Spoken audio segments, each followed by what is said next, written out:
Video like जरूर कर लीजिए और ऐसे वीडियो लगातार फ्री में पाने के लिए चैनल को तुरंत सब्सक्राइब कर लीजिए और बेल आइकन को जरूर टैप कर लीजिए ताकि आगे भी सारे वीडियो आपको मिलते रहे। यूट्यूब में फॉलो करते हैं तो प्लीज ये वाला फ्री टेलीग्राम चैनल जरूर ज्वाइन कर लीजिएगा। सारे नोटिफिकेशन सारे अपडेट यहीं पे आते हैं, ध्यान रखिए। चलिए, तो यूपीपीसीएस प्रीलिम्स 2024 का सेक्शनल टेस्ट है 14th, हमारा पॉलिटी का टेस्ट है। पहला क्वेश्चन देखिए, सही विकल्प चुनें, choose the correct option. Article 63 की बात कर रहा है, भारत के उपराष्ट्रपति से संबंधित प्रावधान दिए गए हैं, वाइस प्रेसिडेंट से रिलेटेड। 64 प्रोविजंस दिए हुए हैं, vice president being the x officio chairman of Rajya Sabha, उपराष्ट्रपति के राज्यसभा के पदेन सभापति होने से संबंधित प्रावधान। आर्टिकल 66 जो है उपराष्ट्रपति के निर्वाचन से रिलेटेड है, election of the vice president. और आर्टिकल 67 जो है वो उपराष्ट्रपति द्वारा शपथ या प्रतिज्ञान से संबंधित प्रावधान है। इसमें ओथ और affirmation by the vice president. अब देखिए, आर्टिकल्स बहुत इंपॉर्टेंट हैं। अब क्या सारे आर्टिकल्स याद करने हैं आपको? देखिए, मेन वाले आर्टिकल सारे याद करने हैं, प्रीवियस ईयर वाले सारे याद करने हैं, तो उतने आपके टेस्ट से भी बहुत आराम से याद आपको हो जाएंगे। तो बताइए कौन सा सही है? बी ठीक है, फर्स्ट, सेकंड और थर्ड दिया हुआ है, बिल्कुल ठीक। जो ओथ और अफर्मेशन है आपका, वो है आर्टिकल 69, ठीक। आर्टिकल 66 आपका इलेक्शन है, आर्टिकल 67 आपका जो है वो है टर्म ऑफ ऑफिस, कि कितने टाइम तक वो ऑफिस बियर करेंगे, ठीक।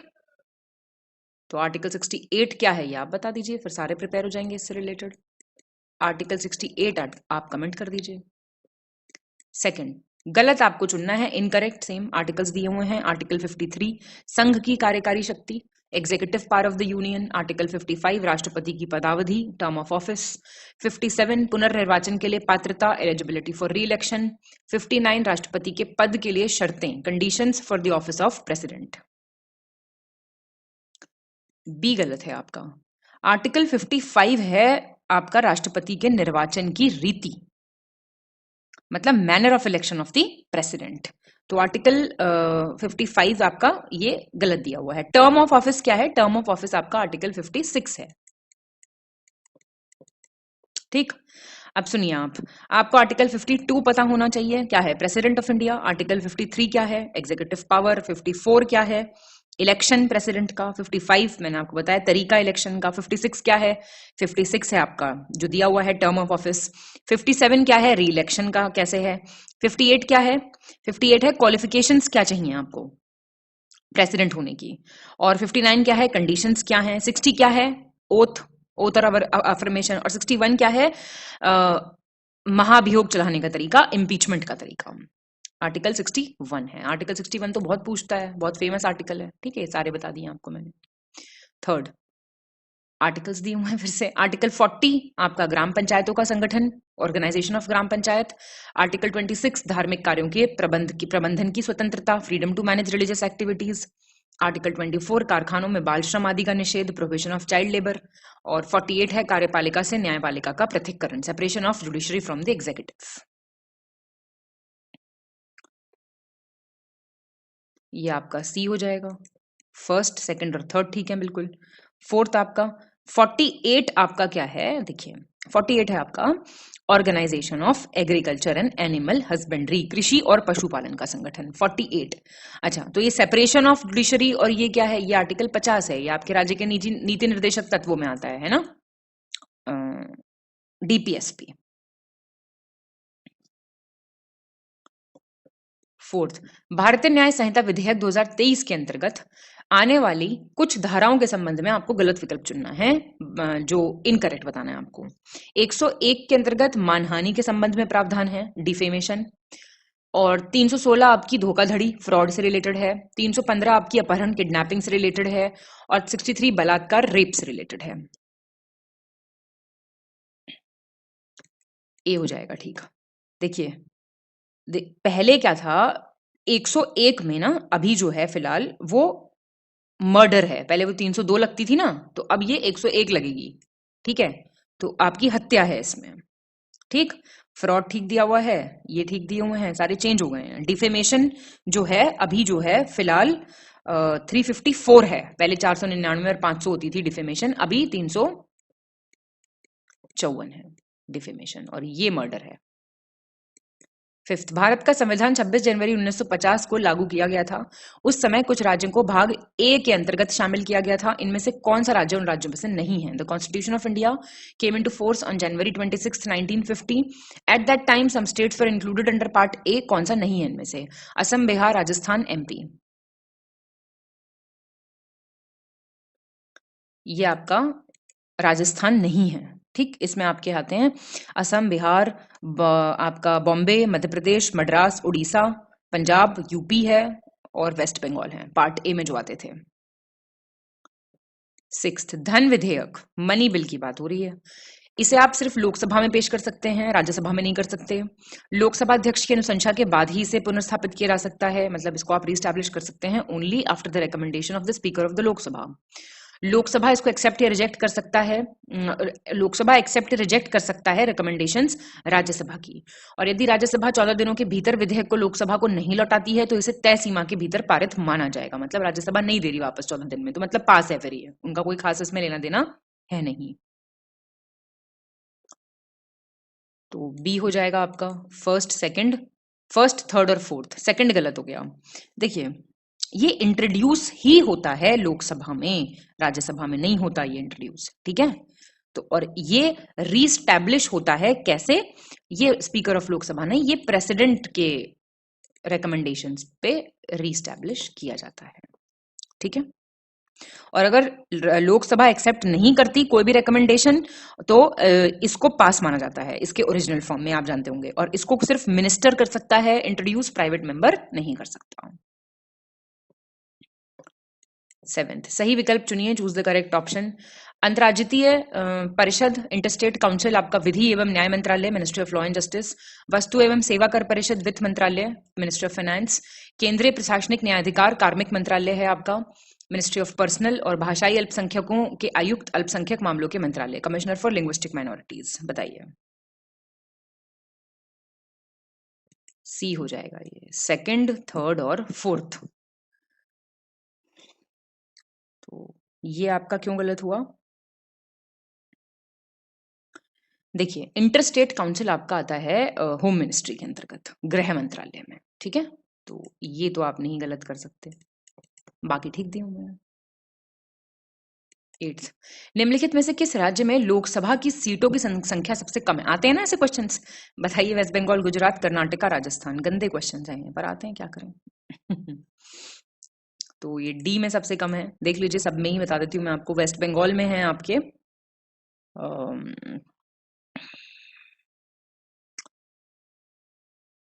41।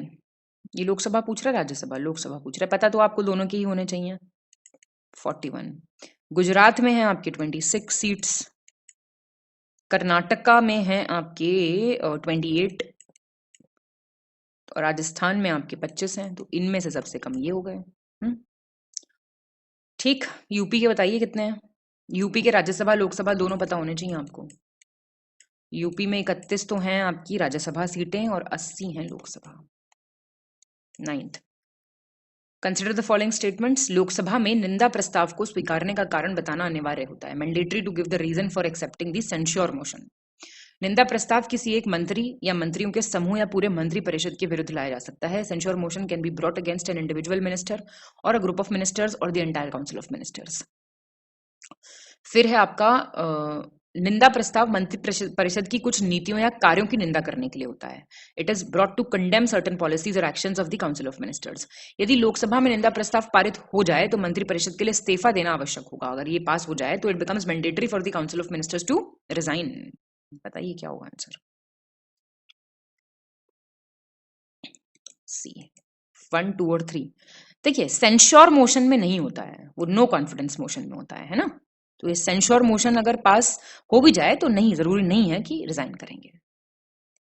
10th, भारतीय संविधान के निम्नलिखित में से किस संशोधन अधिनियम के द्वारा, संशोधन अधिनियम सारे पता होने चाहिए, इंपॉर्टेंट वाले, मंत्रिमंडल शब्द का प्रयोग संविधान के अनुच्छेद 352 में शामिल किया गया था? वर्ड कैबिनेट इंक्लूड किया गया था, आर्टिकल 352 में पूछ रहा है। बताइए।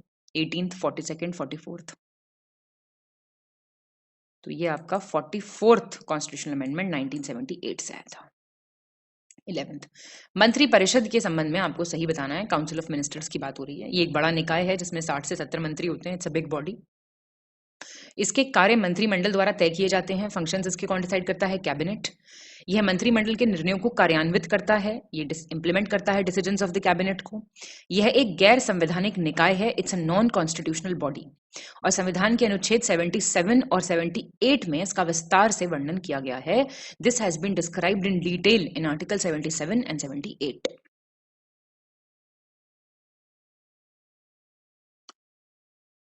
ए ठीक है, फर्स्ट, सेकंड और थर्ड ठीक है ना? फोर्थ गलत हो गया भाई। नॉन कॉन्स्टिट्यूशनल कैसे है? कॉन्स्टिट्यूशनल बॉडी है ये, और इसको आर्टिकल 74 और 75 में डिस्क्राइब है ये तो भाई नहीं हो सकती चीजें गलत, बिल्कुल नहीं कर सकते हैं आप, ठीक है। और इसका साइज कितना होगा, क्लासिफिकेशन कितना होगा, इसके बारे में कोई जिक्र नहीं है संविधान में, आपको पता होगा। प्राइम मिनिस्टर डिसाइड कर लेते हैं अपने हिसाब से, ठीक है। लोकसभा के लिए कलेक्टिवली रिस्पॉन्सिबल होता है। ये सब तो खैर सही कर ही लेंगे आप, सिंपल सिंपल चीजें। संसदीय प्रणाली, पार्लियामेंट्री सिस्टम के बारे में आपको बताना है क्या फीचर्स हैं। सही विकल्प चुनना है। दोहरी कार्यकारिणी, डुअल एग्जीक्यूटिव, सामूहिक उत्तरदायित्व, कलेक्टिव रिस्पॉन्सिबिलिटी, दोहरी सदस्यता, डुअल मेंबरशिप, निचले सदन का विघटन होना, dissolution of the lower house, शक्तियों का पृथक्करण, separation of powers. Second, first, second, third और फोर्थ ठीक है। सेपरेशन ऑफ पावर्स जो है नहीं, फ्यूजन ऑफ पावर्स है पार्लियामेंट्री फॉर्म का। और देखिए पार्लियामेंट्री सिस्टम, प्रेसिडेंशियल सिस्टम, क्या सिमिलैरिटी है क्या नहीं, ये सारी चीजें आपको पता होनी चाहिए जरूर से।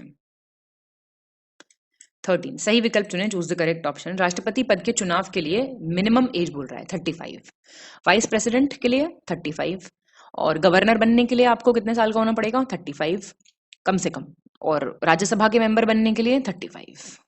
इन करेक्ट बताना है आपको। बी ठीक हो जाएगा। फर्स्ट, सेकंड और थर्ड ठीक है। राज्यसभा का मेंबर बनने के लिए आपको 30 वर्ष का होना पड़ेगा कम से कम, और लोकसभा का मेंबर बनने के लिए बताइए जरा। 14th, सही विकल्प चुनें, choose the correct option. Panchayat के सदस्य के रूप में चुनाव के लिए 21, मेंबर ऑफ म्यूनिसिपैलिटी के लिए 18 साल, एम्प्लॉयमेंट किसी फैक्ट्री में चाहिए अगर आपको तो 15 साल, और रजिस्ट्रेशन एज अ वोटर 18 साल। बताओ, ये आपका बी हो जाएगा। फर्स्ट और फोर्थ ठीक है। देखो इलेक्शन जो है आपका, इलेक्शन म्यूनिसिपैलिटी के इलेक्शन के लिए भी आपको 21 साल का होना पड़ेगा, और एम्प्लॉयमेंट इन फैक्ट्री 14 ईयर्स। 15, सही विकल्प चुनें, चूज द करेक्ट ऑप्शन। प्रधानमंत्री अपना त्याग पत्र किसको देते हैं? प्रेसिडेंट को। और चीफ जस्टिस सुप्रीम कोर्ट के किसको देते हैं? प्रेसिडेंट को। गवर्नर प्रेसिडेंट को। लोकसभा का स्पीकर प्रेसिडेंट को। बताइए, करेक्ट बताइए।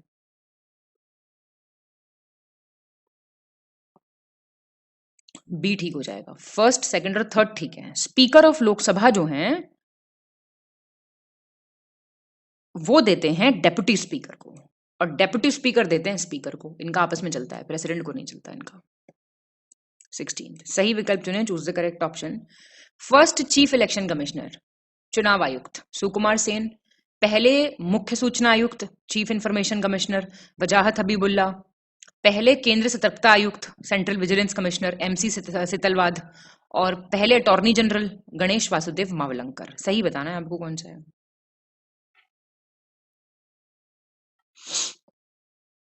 ए ठीक है। फर्स्ट और सेकंड ठीक है। थर्ड क्यों गलत हुआ? सेंट्रल विजिलेंस कमिश्नर थे पहले निट्टूर श्रीनिवास राव, NS राव।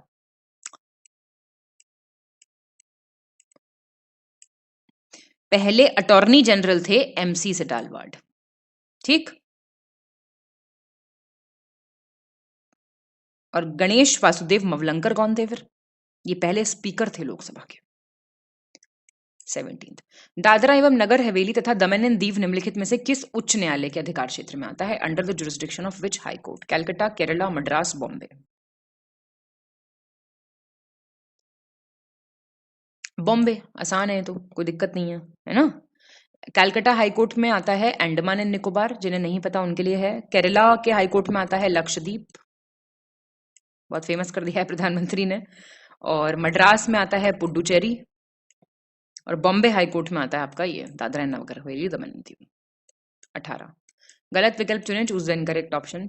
डोंगरी भाषा को आधिकारिक भाषा के रूप में ऑफिशियल लैंग्वेज कब बनाया गया? 2003 में। कहां बोली जाती है? जम्मू और हिमाचल प्रदेश में। बोडो को मिला 2003 में, असम वेस्ट बंगाल में बोली जाती है। नेपाली को मिला 1992 में, सिक्किम वेस्ट बंगाल में बोली जाती है। और सिंधी को मिला ऑफिशियल लैंग्वेज का स्टेटस 1967 में, गुजरात, राजस्थान, एमपी में बोली जाती है।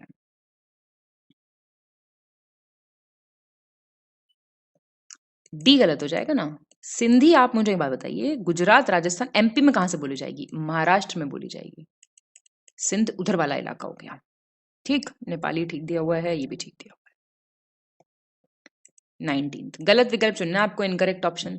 1950 में भारतीय संविधान की स्थापना के समय मान्यता प्राप्त भाषाएं कितनी थी? 14 थी रिकॉग्नाइज्ड लैंग्वेजेस। और आर्टिकल 343 क्लॉज 1 क्या कहता है कि ऑफिशियल लैंग्वेज इंडिया की क्या है? हिंदी, देवनागरी लिपि में। 348 क्या कहता है कि जितनी भी प्रोसीडिंग्स हैं सुप्रीम कोर्ट, हाई कोर्ट की, वो इंग्लिश में होंगी, अदरवाइज अगर ना कहे तो हाई कोर्ट। मतलब ये प्रावधान है कि सर्वोच्च न्यायालय और प्रत्येक उच्च न्यायालय की कार्रवाई जब तक कि संसद कानून द्वारा अन्यथा प्रदान न करें, संसद कह दे नहीं अब तो हिंदी में होंगी, उसके अलावा ऐसा ना करे, जब तक तो नहीं कर रहा संसद, तब तक इंग्लिश में होंगी। हिमाचल प्रदेश राज्य 2010 में संस्कृत भाषा को अपनी दूसरी आधिकारिक भाषा बनाने वाला भारत का पहला राज्य बन गया था। इनकरेक्ट पूछ रहा है तो ये गलत है। और ये बहुत लेटेस्ट न्यूज है, 2010 का नहीं है, ये 2019 में किया है हिमाचल प्रदेश ने ऐसा, इसलिए गलत हुआ है आंसर। 20 निम्नलिखित राष्ट्रीय दलों को उनकी स्थापना के वर्षों के आधार पर कालानुक्रमिक क्रम में व्यवस्थित कीजिए। नेशनल पार्टीज को क्रोनोलॉजिकल ऑर्डर में लगाना है आपको। Bahujan Samaj party, Bharatiya Janata party, communist party, Marxist, Indian national Congress. भाई चौथा पहले आएगा ये तो आप बता ही देंगे, इसमें क्या है? बहुजन समाज पार्टी बीएसपी आपकी 14 अप्रैल की है 1984 की। भारतीय जनता पार्टी आपकी 6 अप्रैल की है, ध्यान रखिएगा ये दोनों अप्रैल की हैं, 1980। CPI Marxist 1964। ये भी बताने की बात है क्या? 1885। आम आदमी पार्टी का बताओ जरा वर्ष, आम आदमी पार्टी का 21। कौन राष्ट्रपति या उसके द्वारा इस निमित्त नियुक्त व्यक्ति के समक्ष पद की शपथ लेता है? Who among the following takes the oath of office before the president और a person appointed by him on his behalf? नियंत्रक एवं महालेखा परीक्षक, CAG, council of minister in the council of ministers of the state, minister in the union council of ministers, और vice president.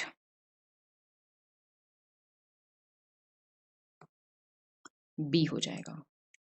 First और fourth CAG और vice president लेते हैं, ठीक है। 22 सही विकल्प चुनना है आपको, करेक्ट ऑप्शन। राष्ट्रगान जन गण मन को 24 जनवरी 1950 को भारतीय संविधान द्वारा अपनाया गया था। 26 जनवरी 1950 को भारत सरकार द्वारा राष्ट्रीय प्रतीक को अपनाया गया था, नेशनल एम्बलम। और राष्ट्रीय ध्वज का डिजाइन भारत सरकार द्वारा 22 जुलाई 1947 को अपनाया गया था, design of the national flag. और राष्ट्रीय कैलेंडर शक संवत पे आधारित है, इसे 22 मार्च 1950 को अपनाया गया था।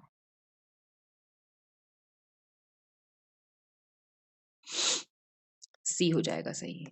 फर्स्ट, सेकंड और थर्ड ठीक हो गया। नेशनल कैलेंडर जो है उसको अपनाया गया था 22 मार्च 1957। 23 निम्नलिखित में से कौन सा उच्च न्यायालय सबसे पहले स्थापित किया गया है? The first one to be established. Manipur, Meghalaya, Tripura, Sikkim. D हो जाएगा। देखो, मणिपुर आया 2013 में, मेघालय आया 2013 में, त्रिपुरा आया 2013 में, सिक्किम का आया था 1975 में। 24 किन राज्यों की विधानसभाओं में 200 या 200 से ज्यादा सीटें हैं? लेजिस्लेटिव असेंबलीज में 200 से ज्यादा सीटें। केरला, यूपी, कर्नाटका, राजस्थान।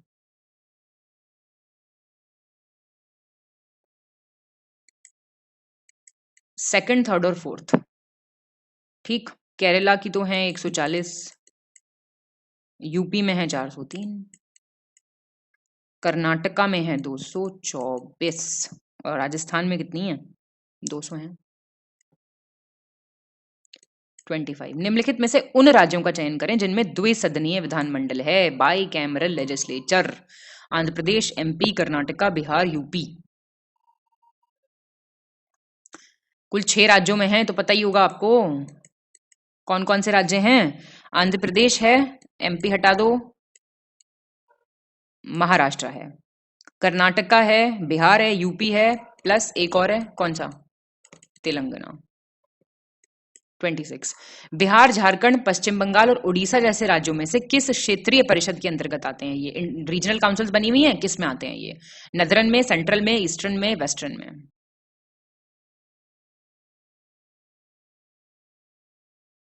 सी हो जाएगा, ईस्टर्न में आते हैं। देखो मेरी बात सुनना, मैं आपको बता देती हूँ। नदरन में आते हैं, आप नोट कर लो, हिमाचल प्रदेश, हरियाणा, पंजाब, राजस्थान, दिल्ली, चंडीगढ़, जम्मू कश्मीर, लद्दाख, और हेडक्वार्टर है इसका दिल्ली, नदरन का। सेंट्रल में आता है आपके यूपी आता है एक तो, उत्तराखंड, छत्तीसगढ़, एमपी, और इसका कहां पे है? प्रयागराज।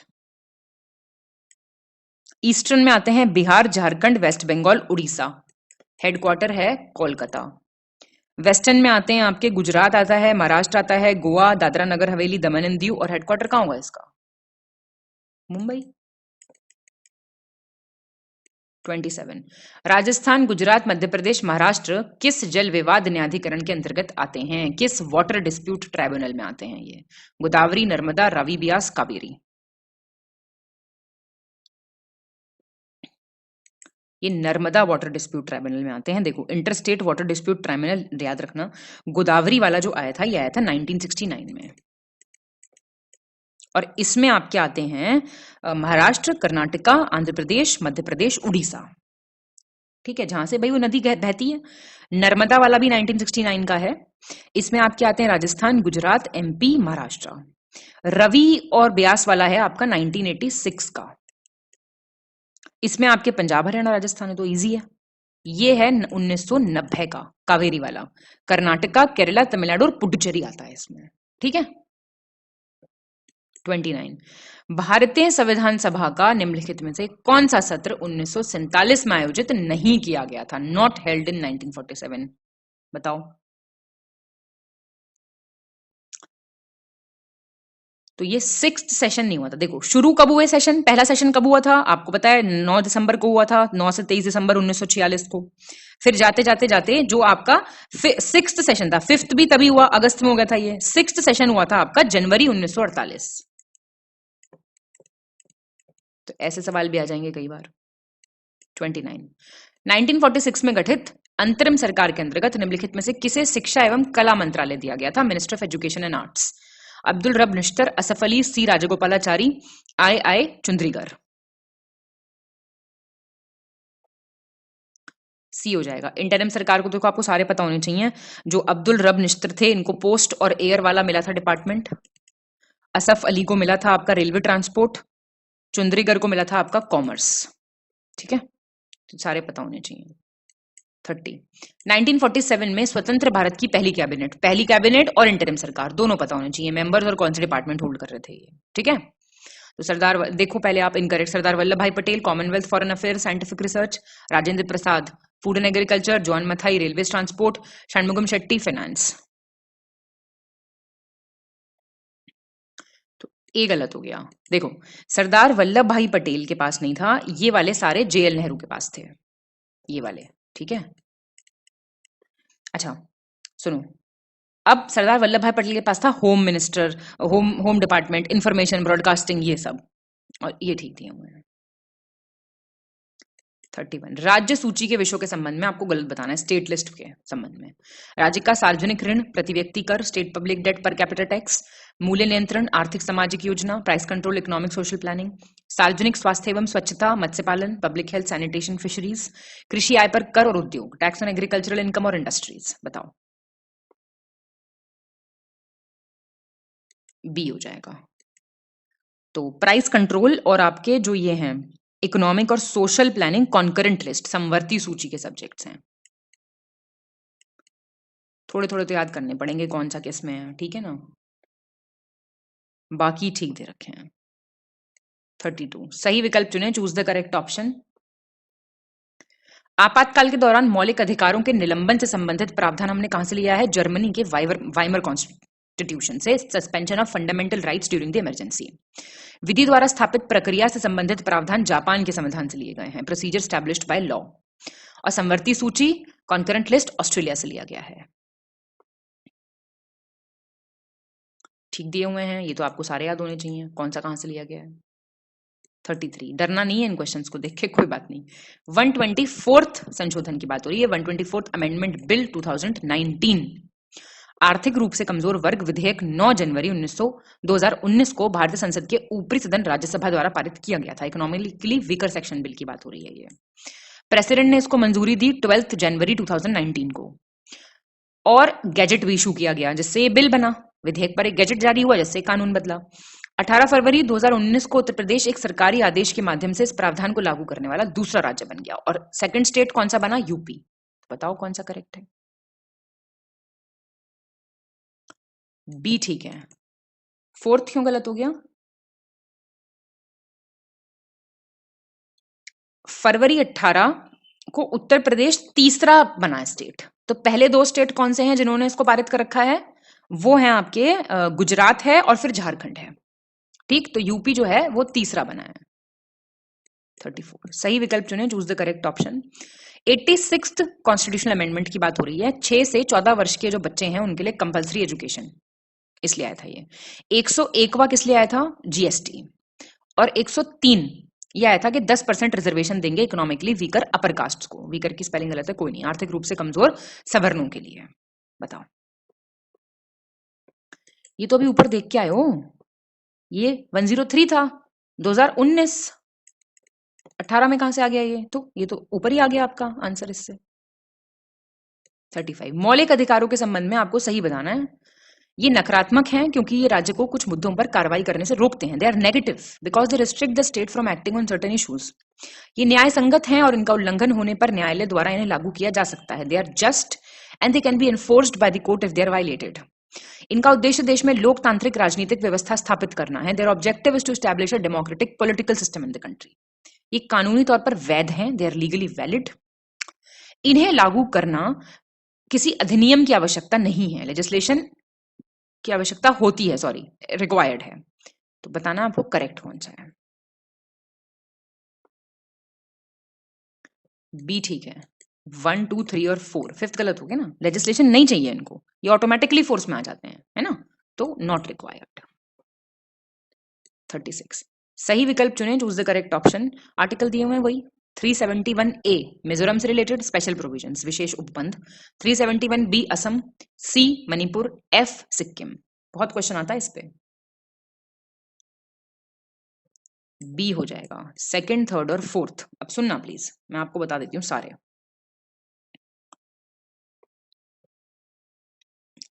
देखो आर्टिकल सिर्फ 371 आ जाए अगर, तो क्या होगा?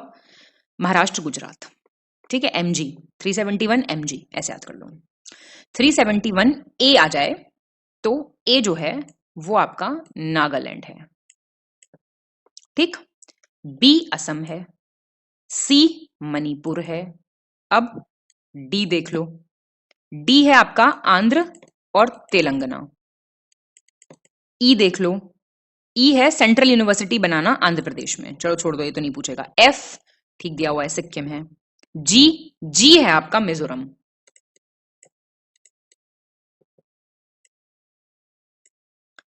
जी है आपका मिजोरम जो हमारा गलत हुआ। एच है आपका अरुणाचल प्रदेश, एपी लिख रही हूं मैं। आई है आपका गोवा और एक है आपका ओ, ओ है आपका कर्नाटका, ठीक है। तो ये पूछता रहता है रिपीट मोड पे, तो ये याद कर लो सारे। 37 सही विकल्प चुने, choose the correct option. Article और वही सेम चीज। 170 विधान परिषदों की संरचना, कॉम्पोजिशन ऑफ लेजिस्लेटिव काउंसिल्स। 176 राज्यपाल का विशेष अभिभाषण, special address of the governor. 80 composition of Rajya Sabha, Rajya Sabha की संरचना। 76 आपके अटॉर्नी जनरल, महान्यायवादी भारत के। ये आपका सी हो जाएगा। सेकंड, थर्ड और फोर्थ, सेकंड, थर्ड और फोर्थ सही है। 170 लेजिस्लेटिव असेंबली है, ठीक है। तो काउंसिल क्या है? 171, ये काउंसिल है। 38 गलत विकल्प चुने, चूज द इनकरेक्ट ऑप्शन। संविधान की 7वीं अनुसूची के अंतर्गत केंद्र और राज्य सरकारों द्वारा करों और कर्तव्यों को लगाने के संबंध में विभिन्न वस्तुओं का उल्लेख किया गया है। Various items regarding imposition of taxes and duties, वो 7 शेड्यूल में दिए हुए हैं। प्रत्येक राज्य में लोकसभा सीटों की संख्या परिसीमन आयोग द्वारा निर्धारित की जाती है। जो नंबर ऑफ सीट्स होंगी हर स्टेट में, वो कौन करता है? Delimitation commission. और इसको होल्ड पे रखा हुआ है 2026 तक, इंग्लिश में दिया हुआ है, कोई नहीं। भारत के संविधान के अनुच्छेद 243 एम के अनुसार पंचायती राज व्यवस्था नागालैंड, मेघालय और मिजोरम को छोड़कर सभी राज्यों और सभी केंद्र शासित प्रदेश पुडुचेरी को छोड़ के उसमें लगती है। इनकरेक्ट बताना है। सी गलत है।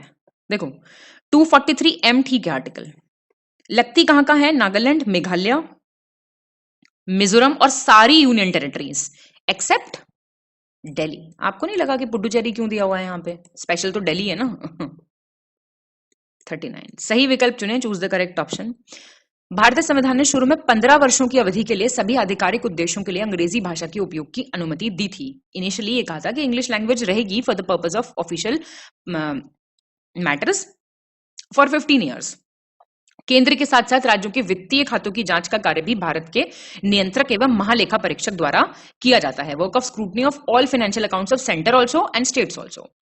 राज्य सरकार पंचायतों की वित्तीय स्थिति की समीक्षा के लिए हर 5 साल के लिए एक वित्त आयोग का गठन करती है। गवर्नमेंट जो है वो कॉन्स्टिट्यूट करती है एक finance commission every 5 years to review the financial position of the panchayats. सही है, बिल्कुल ठीक दिया हुआ है। 40 समान कार्य के लिए समान वेतन संविधान के अनुच्छेद 39 डी घ क्लॉज डी के अंतर्गत राज्य के नीति निर्देशक सिद्धांतों का भाग है। Equal pay for equal work is DPSP. Bharat की स्वतंत्रता के बाद महात्मा गांधी ने सुझाव दिया कि भारतीय राष्ट्रीय कांग्रेस को अब एक राजनीतिक दल के रूप में भंग कर दीजिए, आप डिसॉल्व कर दीजिए। मान लेते हैं इनकी बात। 26 जनवरी को भारतीय संविधान लागू करने का निर्णय इसलिए लिया गया क्योंकि 1929 में कांग्रेस ने इसी दिन इंडिपेंडेंस डे मनाया था। तो पहला और दूसरा सही है। ये डिसीजन इसलिए लिया गया था क्योंकि कांग्रेस ने इसी दिन मनाया था, लेकिन 1930 में मनाया था। अब कौन सा अधिवेशन था वो कांग्रेस का? आप मुझे कमेंट करके बताइए, थोड़ा सा हिस्ट्री रिवाइज कर लेते हैं, है ना। चलिए 41 देख लीजिए। गलत विकल्प चुनिए, चूज द इनकरेक्ट ऑप्शन। भारतीय संविधान का 73वां संशोधन अधिनियम 1992 का 73rd 1992 भारत में स्थानीय स्वशासन के इतिहास में एक महत्वपूर्ण परिवर्तन माना जाता है। Significant change in the history of local self government in India. क्या हुआ था इससे? भारत में पंचायत अनुसूचित क्षेत्रों तक विस्तार अधिनियम वर्ष 1986 में संसद द्वारा पारित किया गया था। इंडिया में panchayat extension to scheduled areas act was passed by the parliament in the year 1986। 24 अगस्त 1946 को पहली अंतरिम राष्ट्र सरकार की घोषणा की गई थी। First interim national government was announced on 24 अगस्त 1946। दवाओं में मिलावट भारतीय दंड संहिता 1860 की धारा 274 के तहत दंडनीय है। Adulteration of medicines. बी हो जाएगा गलत। क्यों? पीसा एक्ट 1996, पीसा जिसको बोलते हैं। 42 गलत चुनना है आपको, इनकरेक्ट। हमारे देश के पहले लोकपाल न्यायाधीश पिनाकी चंद्र घोष थे। फर्स्ट लोकपाल जज पिनाकी चंद्र घोष। राज्य स्तर पर लोक आयुक्त की नियुक्ति की पहली अनुशंसा प्रशासनिक सुधार आयोग द्वारा की गई थी। First recommendation for the appointment of public commissioner at the state level was made by ARC. Ombudsman का भारतीय प्रतिमान लोकपाल है। जो इंडियन मॉडल है ऑम्बुड्समैन का, वो लोकपाल है। प्रशासनिक सुधार आयोग जिसने पहली बार लोकपाल और लोकायुक्त के निर्माण की सिफारिश की थी, वे अध्यक्ष गुलजारी लाल नंदा थे, जो चेयरमैन थे एआरसी की, जिन्होंने कहा था फर्स्ट टाइम कि लोकपाल लोकायुक्त होना चाहिए। That he was Gulzari Lal Nanda. Incorrect बताना है आपको। डी गलत हो जाएगा। मोरारजी देसाई थे, ठीक है। जो चेयरमैन थे वो एम देसाई थे। 43 गलत विकल्प चुनना है आपको, इनकरेक्ट ऑप्शन। रेगुलेटिंग एक्ट 1773 के अंतर्गत कलकत्ता में सर्वोच्च न्यायालय की स्थापना का प्रावधान किया गया था। 1813 के चार्टर एक्ट के तहत ब्रिटिश संसद ने चाय और चीन के साथ व्यापार को छोड़कर, ये देखो हिस्ट्री में भी आता है, ये पॉलिटी में भी आता है, भारत के साथ ईस्ट इंडिया कंपनी के व्यापार एकाधिकार को समाप्त कर दिया था। अब ब्रिटिश संसद ने चार्टर एक्ट 1813 ने भारत में व्यापार पर ईस्ट इंडिया कंपनी के एकाधिकार को समाप्त कर दिया था। आपको बताना है कौन सा गलत है। तो ये ठीक दिए हुए सारे, कोई गलत नहीं है इनमें से। 44 सही विकल्प चुनें, चूज द करेक्ट ऑप्शन। भारतीय परिषद अधिनियम 1861, इसके अंतर्गत भारतीयों के लिए अपने देश के प्रशासन में कुछ हिस्सा लेना संभव बन गया था। इंडियन काउंसिल्स एक्ट से पार्टिसिपेशन स्टार्ट हो गया था इंडियंस का। भारतीय परिषद अधिनियम 1892, इंडियन काउंसिल्स एक्ट 1892 के तहत भारतीय विधान परिषद को बजट पे बहस करने की पावर मिल गई थी, डिबेट ऑन दी बजट। आपको बताना है करेक्ट कौन सा है। दोनों ठीक है। 45 सही विकल्प चुनें, choose the correct option. British Bharat में सांप्रदायिक प्रतिनिधित्व का प्रावधान मॉर्ले मिंटो सुधार अधिनियम 1909 द्वारा किया गया था। Morley Minto reforms act 1909। Bharat सरकार अधिनियम 1935 के अंतर्गत केंद्र में द्वैध शासन की स्थापना की गई थी। Dyarchy was established. करेक्ट बताना। ये भी दोनों ठीक है। 46 सही विकल्प चुनें, choose the correct option. British Bharat में प्रांतीय स्वायत्तता की शुरुआत भारत सरकार अधिनियम 1919 के तहत की गई थी। प्रोविंशियल ऑटोनॉमी जो आया था, और 1919 से ही भारत सरकार अधिनियम द्वारा पहली बार भारत विधायिका को द्विसदनीय, भी देखा ना आपने, बाई कैमरल लेजिस्लेचर जो 6 स्टेट्स देखी, तो ये शुरू कब हुआ था 1919 से। भारत सरकार अधिनियम 1919 में विधायिका में महिलाओं के लिए आरक्षित सीटों का प्रावधान किया गया था। गवर्नमेंट ऑफ इंडिया एक्ट 1919 में provision was made for reserved seats for women in the legislature. पहला और दूसरा ठीक है। ये तो बहुत बाद में आया, वुमेन की बात तो बहुत बाद में शुरू हुई थी, 1935 से आया था ये। 47 गलत विकल्प चुनें, choose the incorrect option. Bharat सरकार अधिनियम 1919 में भारतीय सिविल सेवा के लिए एक अलग परीक्षा का प्रावधान किया गया था जो भारत में आयोजित की जानी थी। 1919 से आया, ये सेपरेट एग्जाम होगा। पहले एग्जाम लंदन में होता था कि इंडिया में होगा। भारत सरकार अधिनियम 1919 के अंतर्गत भारतीय विधानमंडल की अंतिम चुनाव वर्ष 1945 में हुआ था। जो लास्ट इलेक्शन हुआ वो 1945 में हुआ। राष्ट्रपति का अध्यादेश जारी करने की शक्ति भारत सरकार अधिनियम 1935 से प्रेरित है। President's power to issue ordinance. कौन से आर्टिकल में है ये बताइए जरा। तो गलत कोई नहीं है इनमें से। 48 गलत विकल्प चुनें, चूज द इनकरेक्ट ऑप्शन। संवैधानिक निरंकुशता का सिद्धांत भारत सरकार अधिनियम 1935 से आया था। Principle of constitutional autocracy. Bharat सरकार अधिनियम 1935 के तहत केंद्र और राज्यों के बीच शक्तियों का विभाजन किया गया और राज्यों में दोहरा शासन समाप्त कर दिया गया और केंद्र में दोहरा शासन लागू कर दिया गया। गवर्नमेंट ऑफ इंडिया एक्ट 1935 में powers were divided between the centre and the states and the dual role in the states was abolished and dual role was implemented at the centre. भारत सरकार अधिनियम 1935 के अंतर्गत अखिल भारतीय महासंघ का प्रावधान किया गया, ऑल इंडिया फेडरेशन का। इनकरेक्ट बताना है आपको। इनमें से भी कोई गलत नहीं है। 49 निम्नलिखित में से किस अधिनियम के अंतर्गत प्रांतीय स्तर पर द्वैध शासन प्रणाली को समाप्त कर केंद्र में लागू कर दिया गया था। मतलब डायरकी को हटा के प्रोविंशियल लेवल पे और इंप्लीमेंट कर दिया सेंटर पे। Charter act 1853, charter act 1833, government of India act 1858, या इनमें से कोई नहीं। ये था आपका गवर्नमेंट ऑफ इंडिया एक्ट 1935। 50 सही विकल्प चुनना है आपको। भारत सरकार अधिनियम 1919 ने भारत में संघीय शासन का प्रावधान स्टार्ट किया।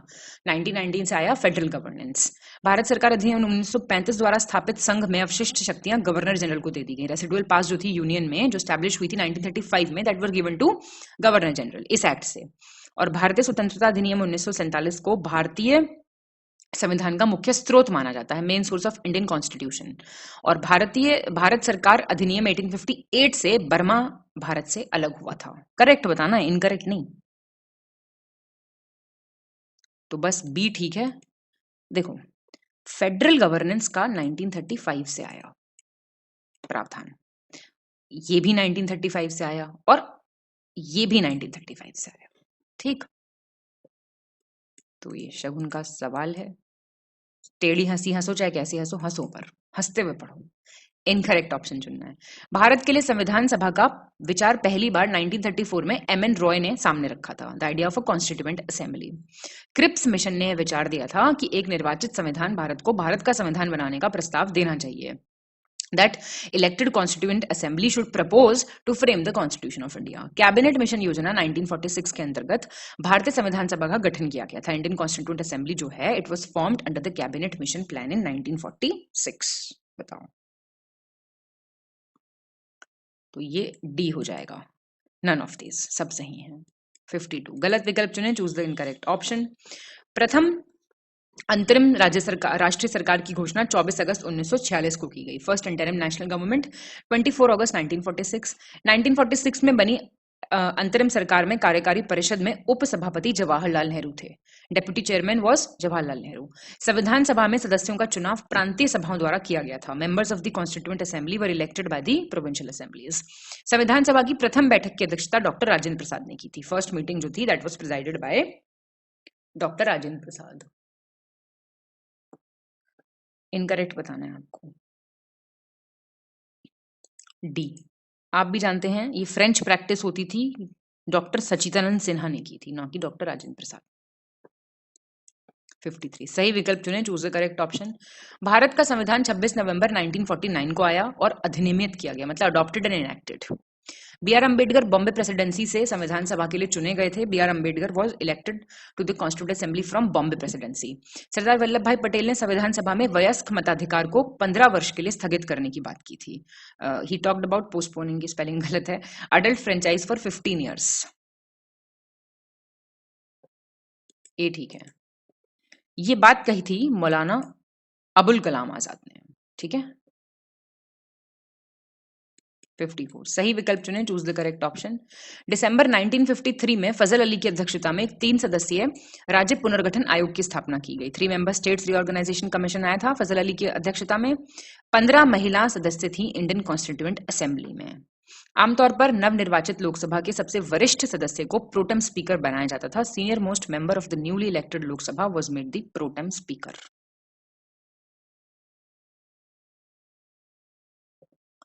ये ठीक है सारे.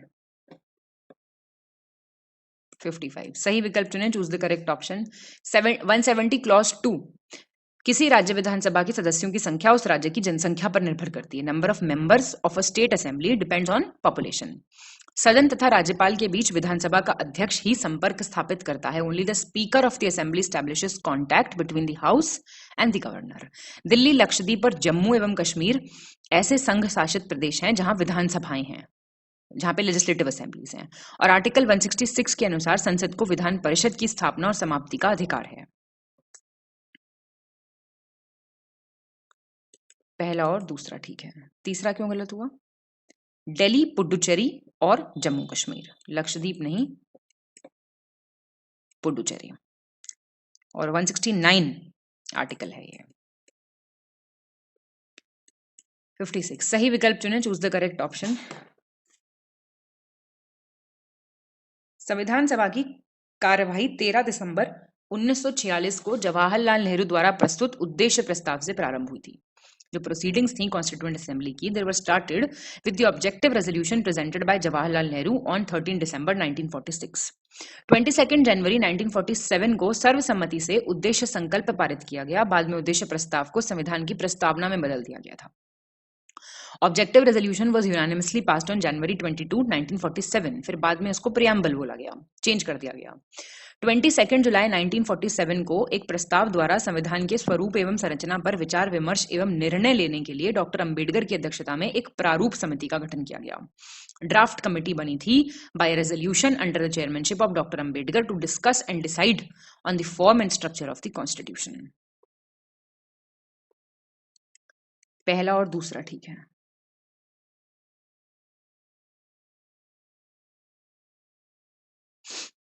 क्यों गलत हुआ ये? देखिए, ये आपकी सॉरी, ड्राफ्ट कमेटी जो आई थी ना, ये 29 अगस्त 1947 को आई थी, जुलाई नहीं.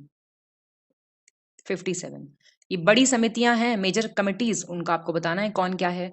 संघ शक्ति committee, union powers committee, B R Ambedkar. संघीय संविधान समिति, union constitution committee, JL Nehru. प्रांतीय संविधान समिति, यूनियन कॉन्स्टिट्यूशन कमेटी, आपकी सरदार पटेल. और संचालन समिति, steering committee, doctor Rajendra Prasad.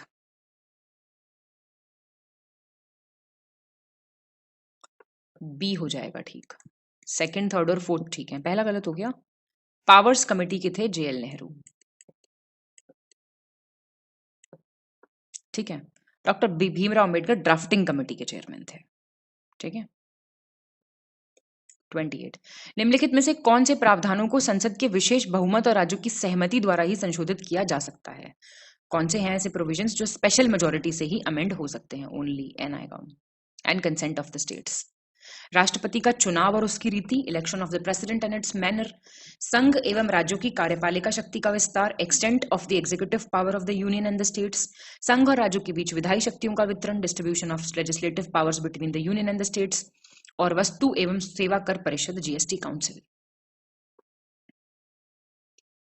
तो ये डी ठीक है, फर्स्ट, सेकंड, थर्ड, फोर्थ ठीक है सब। ये मेजोरिटी सारी याद कर लीजिएगा, टाइप्स ऑफ मेजोरिटी किससे क्या होता है। सर का भी एक वीडियो है बहुत अच्छा, ज्ञान सर का, यूट्यूब पे मिल जाएगा आपको, उसमें सब डिफरेंस बताए गए हैं और सारी चीजें, अगर आपको अलग से प्रिपेयर करना है।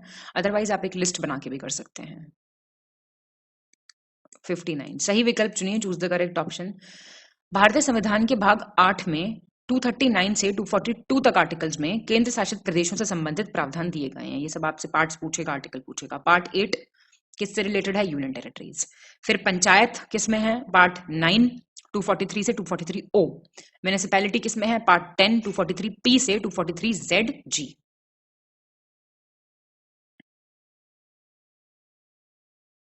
तो ये बोथ ए एंड बी हो जाएगा।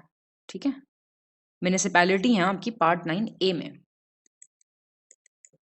है ना, 243 पी से 243 जेड जी। ठीक है। टू पार्ट कौन सा है? सॉरी मैंने ऊपर लगा दिया ना, एक सेकेंड। ये पार्ट, हाँ म्युनिसिपैलिटीज तो पार्ट 10 दिया हुआ है यहाँ पे, सॉरी। ये पार्ट आपका 9 ए है। 60, सही विकल्प चुने, चूज द करेक्ट ऑप्शन। प्रेम बिहारी नारायण रायजादा भारतीय संविधान के सुलेखक थे, कैलीग्राफर। 102nd कॉन्स्टिट्यूशन अमेंडमेंट 2018 के अंतर्गत राष्ट्रीय पिछड़ा वर्ग आयोग को संवैधानिक दर्जा प्रदान किया गया था, जिसे 1993 में संसद के एक अधिनियम द्वारा स्थापित किया गया था। National commission for backward classes को कॉन्स्टिट्यूशनल स्टेटस दिया गया था। मूल संविधान के हिंदी संस्करण का सुलेखन किया एसएन मुखर्जी ने, कैलीग्राफी हिंदी वर्जन का। करेक्ट बताना है। पहला दूसरा ठीक है। ये जो है ना हिंदी वर्जन की कैलीग्राफी जो की थी, एसएन मुखर्जी ने नहीं की थी, ये आपकी की थी, नाम देखना पड़ेगा आपको, वसंत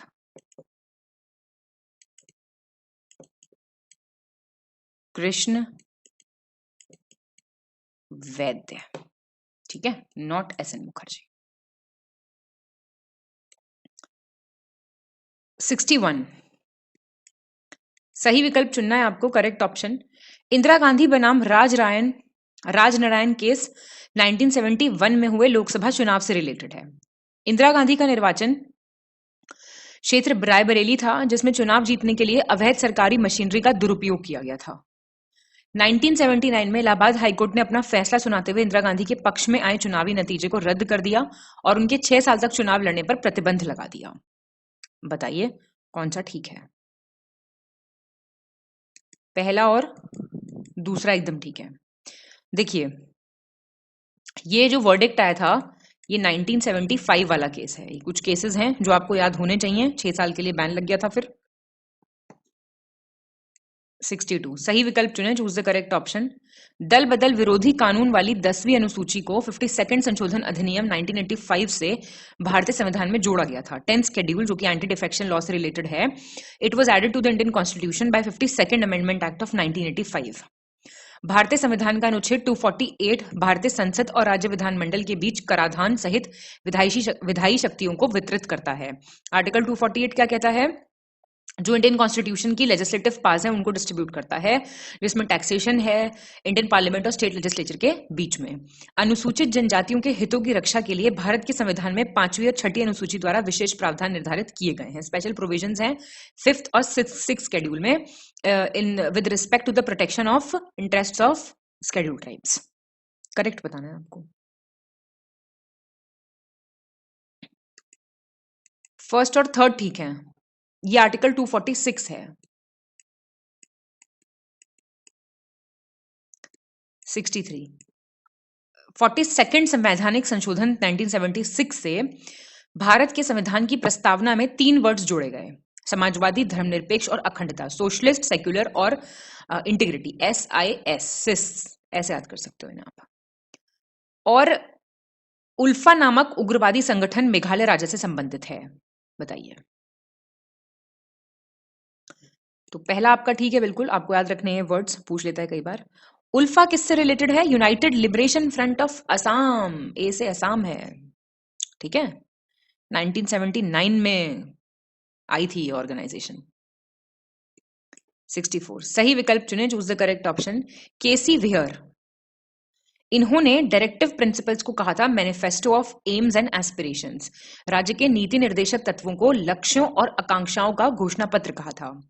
आइवर जेनिंग्स ने भारत की संसदीय प्रणाली को कैबिनेट सिस्टम कहा था। और टीटी कृष्णमाचारी ने भारत के आपातकालीन प्रावधानों को संवैधानिक तानाशाही कहा था, कॉन्स्टिट्यूशनल डिक्टेटरशिप कहा था, इमरजेंसी प्रोविजंस को। पार्ट 4 मैग्ना कार्टा कहलाता है इंडियन कॉन्स्टिट्यूशन का, बताइए।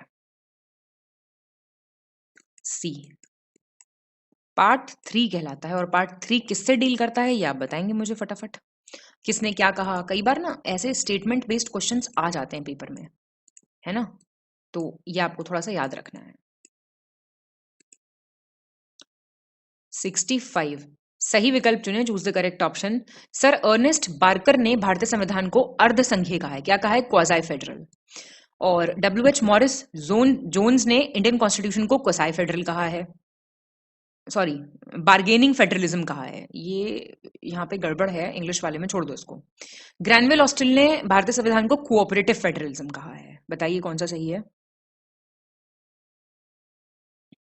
बी ठीक है। अब सुन लो, केसी वेयर ने कहा था क्वाज़ाई फेडरल, सबसे फेमस स्टेटमेंट है ये केसी वेयर का, जो भी आपने ऊपर देखे ना, इन्होंने कहा था quasi federal. WH Morris Jones ने भी क्वाज़ाई फेडरल कहा था, ठीक दिया हुआ है। और ग्रैनवेल ऑस्टिन ने कहा था, नहीं, WH मॉरिस ने बार्गेनिंग फेडरलिज्म कहा और ग्रैनवेल ऑस्टिन ने कहा था कोऑपरेटिव, ठीक है ये। 66 सही विकल्प चुने, चूज द करेक्ट ऑप्शन। संपत्ति के अधिकार को 1976 के 42 अधिनियम के द्वारा मौलिक अधिकारों की सूची से हटा दिया गया है। राइट टू प्रॉपर्टी जो है, it was removed from the list of fundamental rights by the 42 constitutional act of 1976। संपत्ति के अधिकार को संविधान के भाग एक सेकेंड, 12 में अनुच्छेद 300A के तहत कानूनी अधिकार बना दिया गया। राइट टू प्रॉपर्टी अब क्या है? एक लीगल राइट है। और आर्टिकल 20 और 21 को छोड़कर राष्ट्रपति के पास अनुच्छेद 359 के तहत अन्य मौलिक अधिकारों को निलंबित करने की शक्ति प्राप्त है। Except 20 and 21, the president has the power to suspend other fundamental rights under article 359। बताएंगे आप सही कौन सा है? ये आपका सेकंड और थर्ड बिल्कुल ठीक है, पहला गलत है। राइट टू प्रॉपर्टी हटाया गया था 44th कॉन्स्टिट्यूशन अमेंडमेंट एक्ट से। 1976 तो ये ठीक है, नहीं 1978 हो जाएगा ना, ठीक। तो ये थोड़ा सा देखना है। 67 सही विकल्प चुने, चूज द करेक्ट ऑप्शन। प्राक्कलन समिति के सदस्यों की कुल संख्या 30 होती है, एस्टिमेट्स कमेटी। और एस्टिमेट कमेटी के जो मेंबर्स हैं, इनका निर्वाचन लोकसभा करता है, चुनाव। लोक लेखा समिति में सदस्यों की कुल संख्या 22 है, पब्लिक अकाउंट्स कमेटी में। और प्राक्कलन समिति के सदस्यों का निर्वाचन राज्यसभा द्वारा किया जाता है। Election members of the estimates committee are elected by the Rajya Sabha. बताना है आपको सही कौन सा है। बी ठीक है, 1, 2 और 3 ठीक है, 4th गलत हो गया ना। देखिए एस्टिमेट्स कमेटी 30 होती है संख्या, ठीक है बिल्कुल। टेन्योर इसका 1 साल होता है, की बात ध्यान रखनी है आपको। और पब्लिक अकाउंट्स कमेटी के 22 होते हैं, ये भी ठीक है। पब्लिक अकाउंट्स कमेटी में 15 मेंबर होते हैं आपके लोकसभा के, 7 होते हैं राज्यसभा के, ठीक है। और जो इसके मेंबर्स होते हैं, जब दोनों के मेंबर है तो सिर्फ राज्यसभा क्यों इलेक्ट करेगी? दोनों हाउस के करेंगे, तो राज्यसभा लोकसभा दोनों करते हैं, +LS। 68 सही विकल्प चुने, चूज द करेक्ट ऑप्शन।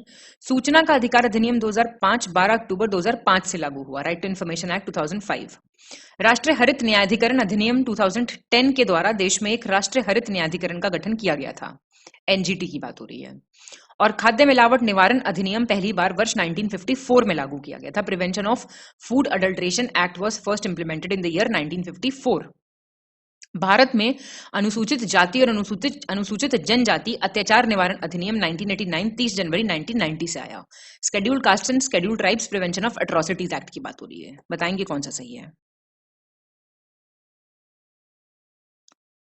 ये आपका डी ठीक है, सारे ठीक हैं। तो ये जरा एक्ट वगैरह देख लो, ये बड़े फेमस वाले एक्ट हैं और इनके ईयर वगैरह जरूर पूछता है।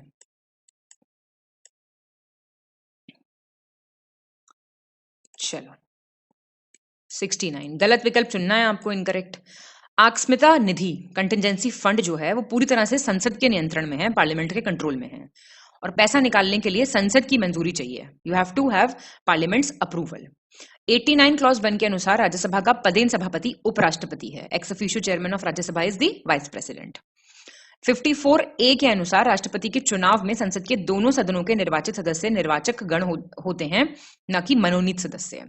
जो इलेक्टेड मेंबर्स हैं both the houses of parliament के, they are the electorate and not the nominated members.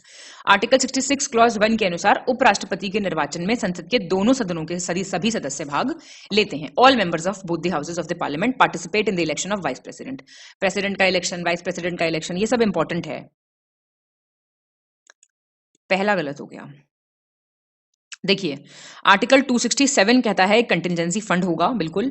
Contingency fund पे का जो अप्रूवल है वो एक्चुअली प्रेसिडेंट के कंट्रोल में होता है, पार्लियामेंट का कोई कंट्रोल नहीं होता इसमें, ठीक है ना। प्रेसिडेंट की मर्जी से पैसा निकाल सकते हैं। गलत विकल्प चुनना आपको, इनकरेक्ट ऑप्शन। भारतीय संविधान के अनुच्छेद 268 क्लॉज 1 में संचित निधि का प्रावधान है। कौन सा? कंसोलिडेटेड फंड, ठीक है। भारतीय संविधान का अनुच्छेद 248 संसद की अवशिष्ट विधायी शक्ति का प्रावधान देता है। Residuary legislative powers of the parliament. साधारण विधेयक और वित्त विधेयक के संबंध में संसद के दोनों सदनों की संयुक्त बैठक होती है, joint sitting of both the houses of the parliament. Ordinary bill और फाइनेंस बिल से रिलेटेड। संसद के दोनों सदनों के समक्ष रखे जाने वाले वार्षिक वित्तीय विवरण को केंद्र सरकार का बजट कहा जाता है, एनुअल फाइनेंशियल स्टेटमेंट। बताइए, ए गलत हो गया। देखिए 266 क्लॉज 1 है ये, ना कि 268 क्लॉज 1, ठीक है। और कोई मनी नहीं विड्रॉ हो सकता कंसोलिडेटेड फंड ऑफ इंडिया से without the permission of the parliament, ठीक है। चलिए 71 सही विकल्प चुने, चूज द करेक्ट ऑप्शन। संविधान के अनुच्छेद 331 में राष्ट्रपति द्वारा 2 एंग्लो इंडियनों को लोकसभा में नामांकित करने का प्रावधान है। 331 क्या कहता है? That 2 Anglo Indians will be nominated by the president to the Lok Sabha. Anglo Indian शब्द पहली बार भारत सरकार अधिनियम 1935 के माध्यम से जोड़ा गया था, और 2019 के 126th अमेंडमेंट से जो ये प्रोविजन है कि एंग्लो इंडियंस जोड़े जाएंगे लोकसभा और लेजिस्लेटिव असेंबली दोनों में, इसको हटा दिया गया है। ठीक बातें हैं सारी, तो एंग्लो इंडियन से रिलेटेड बातें आपको पता होनी चाहिए, ठीक है। 72 सही विकल्प चुनना है आपको, करेक्ट ऑप्शन। राज्य का महाधिवक्ता कानूनी मामलों में राज्य सरकार को सलाह देने के लिए अधिकृत है। Advocate general of the state जो है वो ऑथराइज्ड है to advise the state government in legal matters. राज्य का महाधिवक्ता सरकार का कानूनी सलाहकार है, लीगल एडवाइजर। भारत के नियंत्रक एवं महालेखा परीक्षक का पद भारतीय संविधान द्वारा सृजित किया गया था।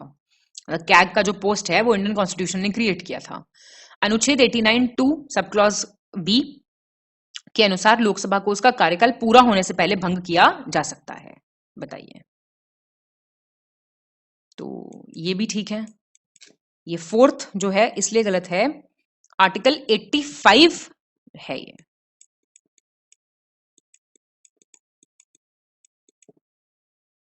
ठीक है, और कौन कर सकता है? ये प्रेसिडेंट कर सकते हैं, लेकिन प्राइम मिनिस्टर यानी कि काउंसिल ऑफ मिनिस्टर्स की सलाह पे पहले ही भंग करना है। तो 73 देखेंगे, गलत विकल्प चुने, चूज द इनकरेक्ट ऑप्शन। आपातकाल की स्थिति में संसद का कार्यकाल एक बार में 6 महीने तक बढ़ाया जा सकता है। इमरजेंसी है तो जो टर्म है पार्लियामेंट का, it can be extended by 6 months at a time. राष्ट्रपति को 5 वर्ष से पहले किसी भी समय लोकसभा को भंग करने का अधिकार होता है। President has the right to dissolve the Lok Sabha at any time before 5 years। संविधान के अनुच्छेद 82 के अनुसार राज्यों के बीच लोकसभा सीटों का आवंटन 1971 की जनगणना के आधार पर किया गया था। 61st कॉन्स्टिट्यूशनल अमेंडमेंट 1989 से मतदान की आयु 21 से घटाकर 18 वर्ष कर दी गई। बताइए, ये गलत हो गया। देखो, अगर इमरजेंसी लगी हुई है तो पार्लियामेंट का टर्म आप एक बारी में 1 साल तक एक्सटेंड कर सकते हैं, ठीक है। और आर्टिकल 82 याद रखना जरूर से, ये पहले 2000 तक किया गया था, फिर 84th कॉन्स्टिट्यूशनल अमेंडमेंट आया। 84th पहले था कि 1971 तक करेंगे, फिर 84th कॉन्स्टिट्यूशनल अमेंडमेंट आया 2001 में, उससे हो गया कि ये जो प्रोविजन है अब 2026 तक यही रहेगा। और वोटिंग एज बहुत पूछता है 61st कॉन्स्टिट्यूशनल अमेंडमेंट, याद रखना। 74 सही विकल्प चुने, choose the correct option. Rajya Sabha की अधिकतम संख्या 250 है, इनमें से 238 जो हैं वो राज्य और केंद्र शासित प्रदेशों के प्रतिनिधि हैं और 12 जो हैं वो नॉमिनेट करते हैं प्रेसिडेंट साहब।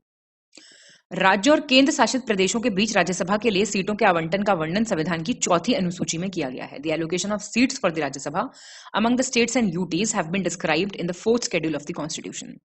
राज्यसभा के 1/3 सदस्य प्रत्येक दूसरे वर्ष सेवानिवृत्त हो जाते हैं। 1/3 member of the Rajya Sabha retire every 2nd year. और राज्यसभा के सदस्यों का कार्यकाल कितना है? टेन्योर 5 years है।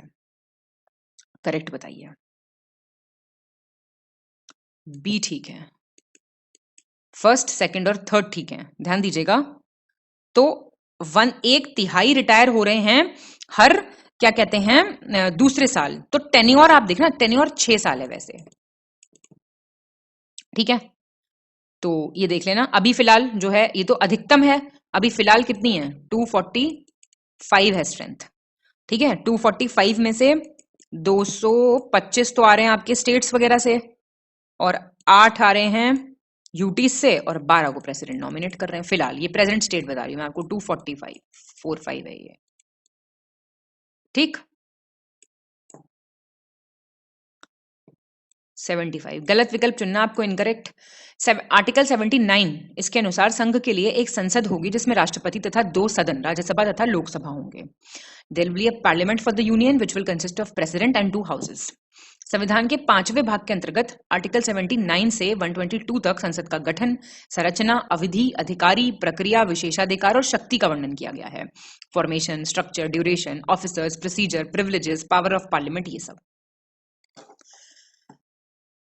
आर्टिकल 162 क्लॉज 1 के अनुसार प्रत्येक राज्य का राज्यपाल उच्च न्यायालय के न्यायाधीश बनने के योग्य व्यक्ति को महाधिवक्ता नियुक्त करता है। मतलब आर्टिकल 162 क्लॉज 1 कहता है, governor of every state appoints a person qualified to be a जज of a high court as advocate general.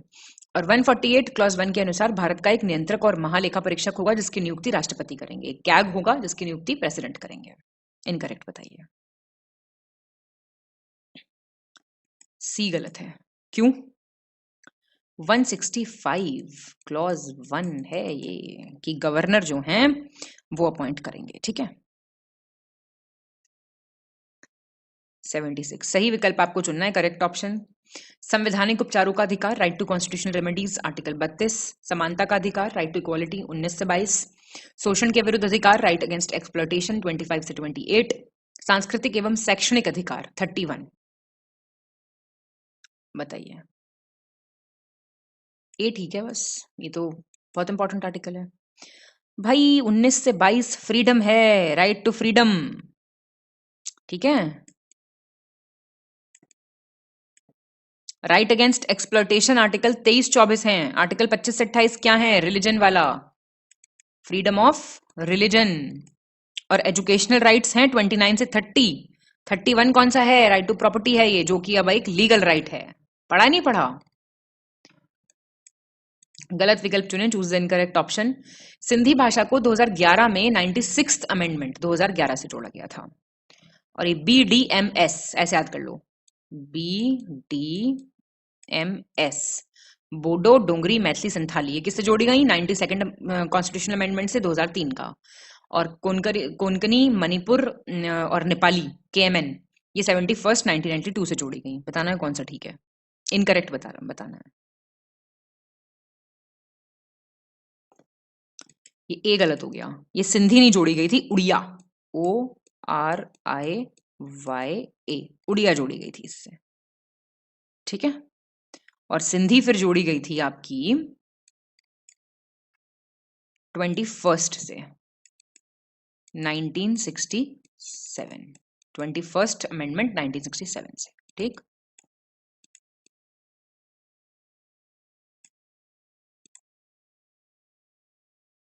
(78) 1976 में निम्नलिखित में से किसकी अध्यक्षता में सामुदायिक विकास एवं पंचायती राज पर एक समिति का गठन किया गया था? A committee on the community development and panchayati raj was formed under the chairmanship of who among the following? CM कोरिया, श्रीमती दया चौबे, जी रामचंद्रन और के संथनम।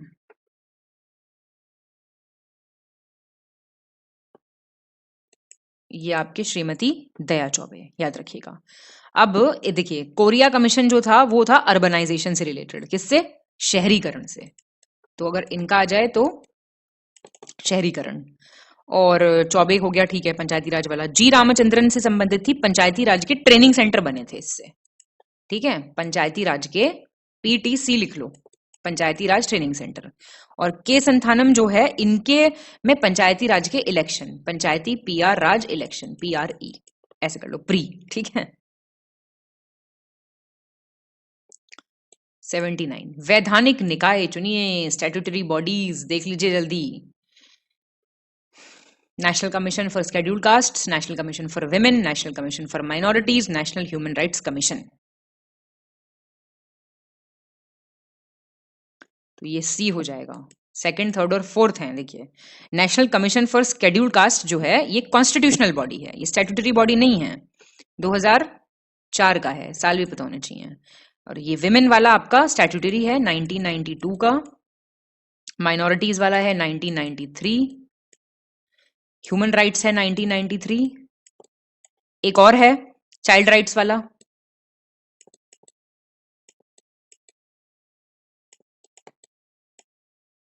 टू 2007 का है, 80। सही विकल्प चुनें, चूज द करेक्ट ऑप्शन। उच्च न्यायालय के न्यायाधीशों की नियुक्ति राष्ट्रपति करते हैं। जजेस of the high court are appointed by president. Tenure कितना होता है हाई कोर्ट के जज का? जब तक वो 65 साल के ना हो जाए। हाई कोर्ट के जज रिजाइन कर सकते हैं, किसको एड्रेस करके? प्रेसिडेंट को। और हाई कोर्ट के जज को हटाया भी जा सकता है अगर प्रेसिडेंट ऑर्डर इशू करें तो। और प्रेसिडेंट का ऑर्डर किसके बेसिस पे होगा? कि ऐसा कोई रेजोल्यूशन, प्रस्ताव पारित हुआ हो पार्लियामेंट में। और आर्टिकल 226 क्या कहता है? कि हाई कोर्ट के पास पावर है टू इशू रिट्स, रिट जारी करने की, और टू एनफोर्स फंडामेंटल राइट्स। बताइए। तो 1, 3, 4 और 5 ठीक है, तो सेकंड गलत हो गया, क्योंकि एज लिमिट जो है वो 62 ईयर्स है। 81। विधान परिषद के कुल सदस्यों की संख्या के चुनाव के तरीके के संबंध में आपको सही विकल्प बताना है। मैनर ऑफ इलेक्शन की बात हो रही है।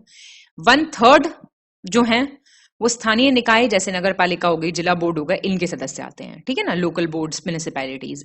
1/12 जो है वो ग्रेजुएट होते हैं, 3 स्टेट स्टैंडिंग, और जो स्टेट में रहते हों, ठीक है। और 1/12 टीचर्स इलेक्ट करते हैं, 3 year standing in the state, और not lower than secondary school, मतलब स्तर माध्यमिक विद्यालय से कम नहीं होना चाहिए टीचर्स का। 1/3 जो है उन व्यक्तियों में से चुने जाएंगे जो विधानसभा के सदस्य नहीं है। 1/6 चुने जाएंगे विधान परिषद के कुल सदस्यों में से। 1/6 अप्रत्यक्ष रूप से निर्वाचित होंगे, और 5/6 राज्यपाल नामित करेंगे। बताइए। तो ये बी हो गया। 1, 2, 3, 4। 5th क्यों गलत है? देखो उल्टा दिया हुआ है। 5/6 जो है वो जो है लेजिस्लेटिव काउंसिल के इनडायरेक्टली इलेक्ट होंगे, और 1/6 नॉमिनेट करेंगे गवर्नर, ठीक। 82 सही चुनना है आपको। 360 के तहत युद्ध, बाहरी आक्रमण और सशस्त्र विद्रोह के कारण लगे आपातकाल को राष्ट्रीय आपातकाल कहते हैं। मतलब emergency due to war, external aggression and armed rebellion is called national emergency, article 360 कहता है। 352 के तहत संवैधानिक तंत्र की विफलता के कारण आपातकाल को राष्ट्रपति शासन के नाम से जाना जाता है, due to the failure of the constitutional mechanism, उसको कहते हैं प्रेसिडेंट रूल। आर्टिकल 356 भारत की वित्तीय स्थिरता या साख पर खतरे के कारण लगे आपातकाल को कहते हैं फाइनेंशियल स्टेबिलिटी या फिर क्रेडिट जो है उसमें खतरा है। आपातकाल की घोषणा को 1 महीने के भीतर संसद के दोनों सदनों द्वारा अनुमोदित किया जाना चाहिए, मतलब it must be approved with in 1 month. Correct बताना है, करेक्ट डी है बस। अब सुनो, नेशनल इमरजेंसी है 352, ये तो गलत हो ही नहीं सकता। प्रेसिडेंट रूल है आपका 356, 4 का गैप है, और 360 है फाइनेंशियल इमरजेंसी। ठीक है, और जब अप्रूवल मिल गया तो इमरजेंसी लगी रहती है 6 महीने तक। ठीक है, और फिर हर 6ठे महीने पे पार्लियामेंट से अप्रूवल चाहिए। 83 सही विकल्प चुने, choose the correct option. Bharat के संविधान में वित्त आयोग को आर्टिकल 280 के अंतर्गत एक अर्ध न्यायिक निकाय के रूप में प्रदान किया गया है। जो फाइनेंस कमीशन है वो क्वासी जुडिशियल बॉडी है। वित्त आयोग का गठन राष्ट्रपति द्वारा प्रत्येक 5वें वर्ष या आवश्यकता अनुसार उससे पहले किया जाता है। फाइनेंस कमीशन जो है it is constituted by the president every 5th year. वित्त आयोग केंद्र सरकार के कुल कर संग्रह में राज्य सरकार की हिस्सेदारी तय करता है। Finance commission decides the share of the state government in the total tax collection of the central government. वित्त आयोग में एक अध्यक्ष और 6 अन्य सदस्य होते हैं जिनकी नियुक्ति राष्ट्रपति द्वारा की जाती है। फाइनेंस कमीशन चेयरमैन प्लस 6 और मेंबर जिनको अपॉइंट करते हैं प्रेसिडेंट। बी ठीक है, फर्स्ट, सेकंड और थर्ड। फोर्थ क्यों गलत हो गया? देखो, मेंबर और जो चेयरमैन है उनके अलावा 4 मेंबर होते हैं। ठीक है, यहां लिख देती हूँ 4 होते हैं ना कि 6। 84 पंछी कमीशन, पंछी आयोग की बात हो रही है, उनकी अनुशंसाओं के संबंध में आपको सही विकल्प का चयन करना है। इस आयोग ने समवर्ती सूची पर कहा कि इससे संबंधित विधेयक पेश करने से पहले अंतर राज्य परिषद से परामर्श किया जाना चाहिए। उन्होंने कहा कि जो कॉन्करेंट लिस्ट है, interstate council should be consulted. ठीक है, इस आयोग ने कहा कि राज्यपाल को अपनी नियुक्ति से कम 2 साल पहले तक सक्रिय राजनीति से दूर रहना चाहिए। मतलब गवर्नर जब अपॉइंट होने वाले हैं तो he should stay away from active politics at least 2 years before his appointment. इस आयोग ने कहा कि राज्यपाल की नियुक्ति में मुख्यमंत्री का वोट या मत होना चाहिए, चीफ मिनिस्टर का होना चाहिए से गवर्नर की नियुक्ति में, जो कि नहीं है। इस आयोग ने कहा कि चुनाव पूर्व गठबंधन को एक ही राजनीतिक दल माना जाना चाहिए। प्री पोल अलायंस जो है it should be considered a single political party. तो ये तो सारी बातें ठीक है, बिल्कुल ठीक है। तो पंछी कमीशन डायरेक्टली पूछ लेगा किससे रिलेटेड है। ठीक है, मदन मोहन पंछी थे ये, 2007 का कमीशन है ये, एक ये भी बात पता होनी चाहिए। ठीक है, और रिपोर्ट दी थी इन्होंने मार्च 2010 में। 85 सही विकल्प चुने, चूज द करेक्ट ऑप्शन। चुनावी सुधार और जन प्रतिनिधित्व अधिनियम 1951 में संशोधन के लिए सुझाव देने के उद्देश्य से वर्ष 1998 में इंद्रजीत गुप्ता समिति आई थी सजेशंस देने के लिए इलेक्टोरल रिफॉर्म्स पे और आरपीए एक्ट 1951 के अमेंडमेंट में। आर्टिकल 268 के अनुसार स्टैंप शुल्क राज्य सरकार लगाती है। Stamp duty is levied by the state government. Article 281 के अंतर्गत राष्ट्रपति वित्त आयोग द्वारा की गई प्रत्येक सिफारिश को संसद के प्रत्येक सदन के समक्ष रखवाता है। आर्टिकल 281 के हिसाब से president gets every recommendation made by the finance commission placed before each house of the parliament. B 1 और 3 बिल्कुल ठीक है। आर्टिकल 268 कहता है स्टैंप ड्यूटी स्टेट नहीं सेंट्रल गवर्नमेंट लगाती है। ठीक। 86 निम्नलिखित में से कौन सा अगस्त 1952 में स्थापित राष्ट्र विकास परिषद की संरचना का हिस्सा नहीं होता? नेशनल डेवलपमेंट काउंसिल का पार्ट नहीं है। Prime minister, chief justice, chief minister, administrator सारी यूटीज के, या मेंबर्स नीति आयोग के?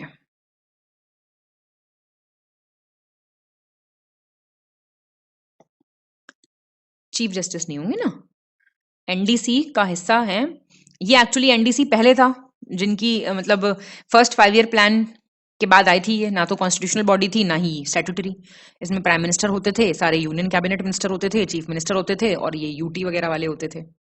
ठीक है, और प्लानिंग कमीशन जो अभी नीति आयोग है उसके मेंबर होते थे। तो प्लानिंग कमीशन के मेंबर मतलब हाँ नीति आयोग के भी मेंबर थे, जो अभी नीति आयोग हो गया है। ठीक है,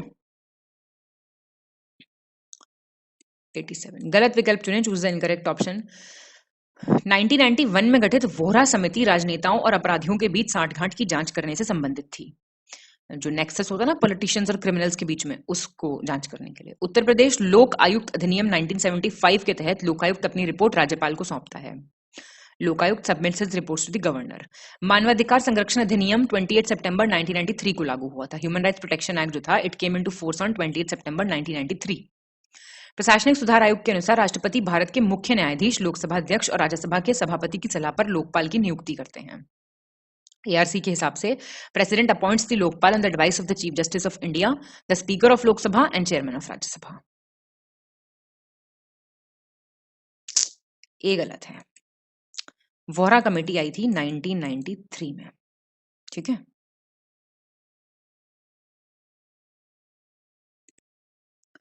चलिए 88 भारत निर्वाचन आयोग के संबंध में सही विकल्प चुने। Select the correct option in relation to the election commission of India.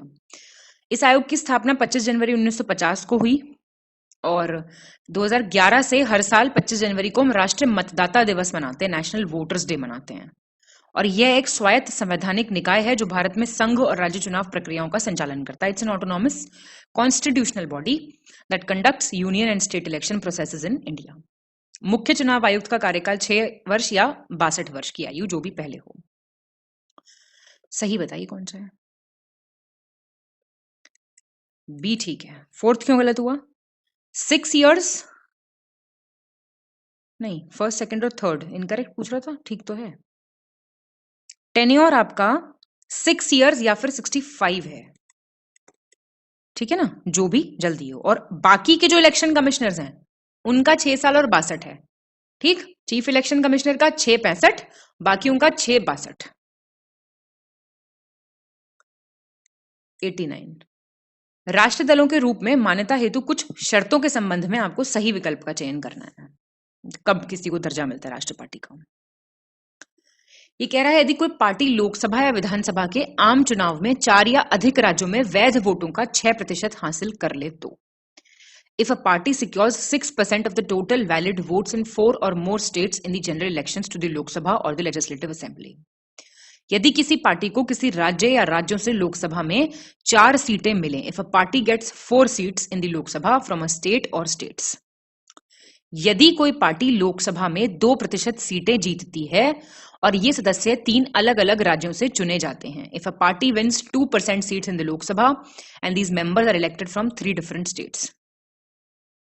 यदि किसी पार्टी को कम से कम 4 राज्यों में राज्य स्तरीय पार्टी के रूप में मान्यता प्राप्त है। If a party is recognized as a state level party in at least 4 states. बताइए।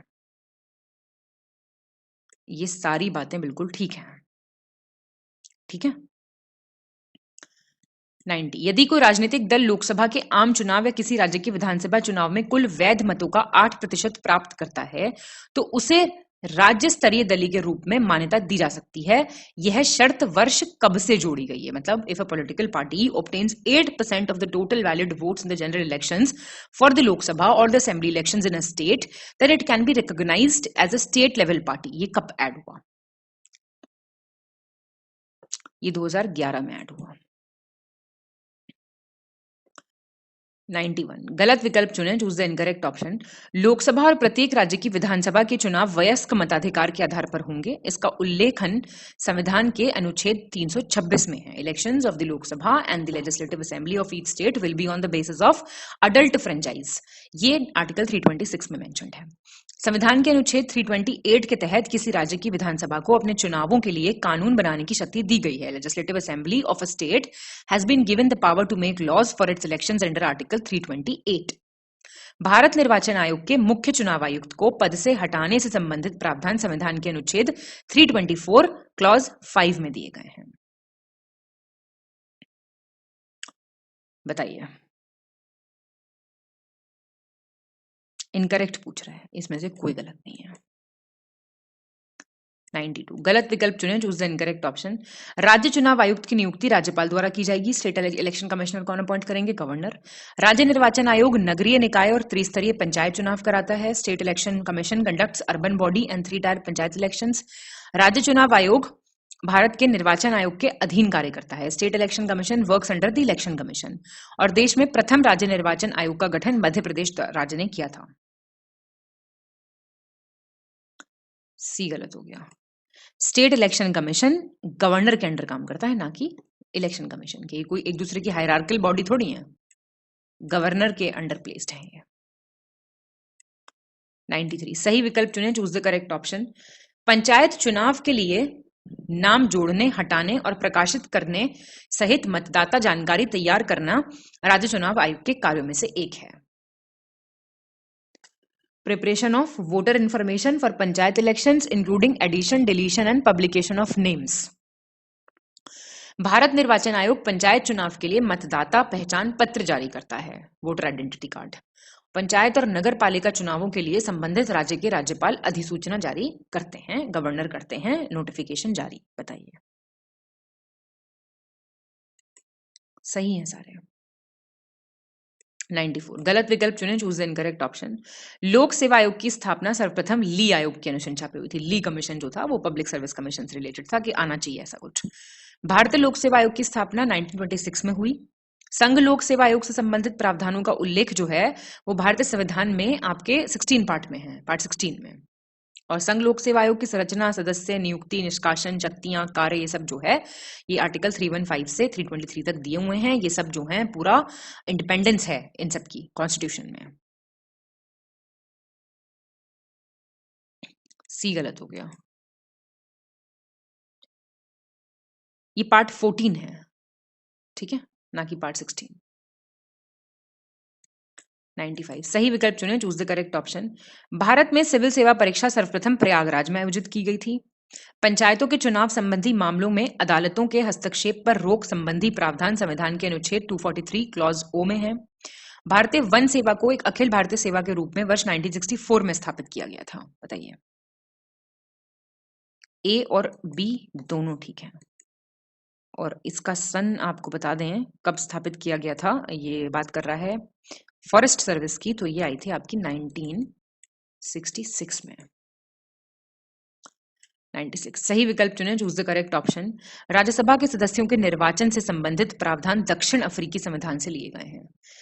Provisions relating to the election of members of Rajya Sabha have been taken from South African Constitution.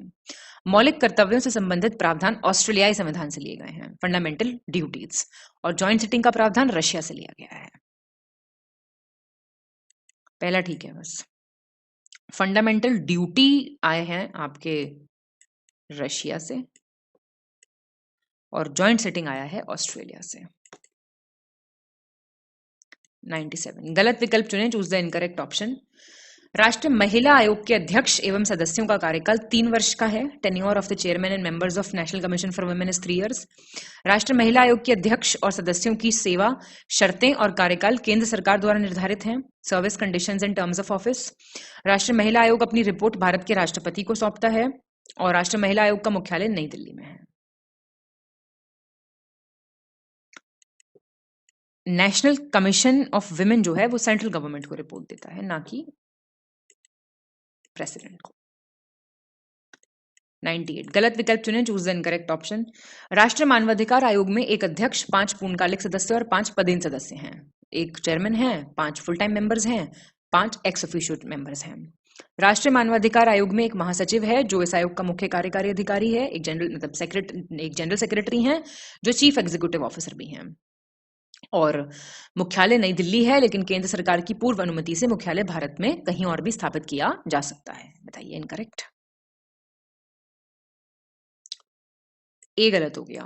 7 members हैं, ठीक है।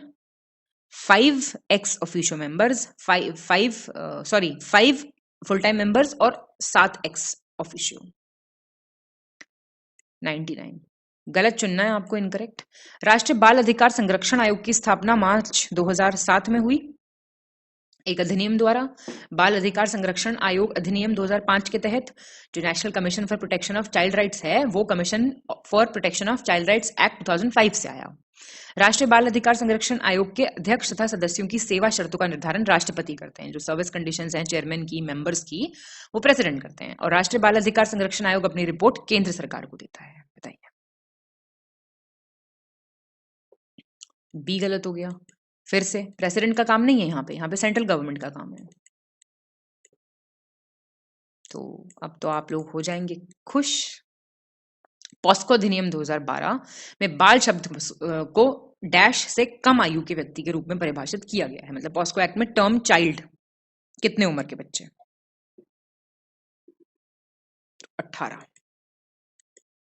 POCSO की full form मुझे आप comment करके बताएंगे, ठीक है? तो हमारा टेस्ट यहाँ पे खत्म हो जाता है। अब आप लोग मुझे फटाफट से अपना स्कोर कमेंट करके बताइए।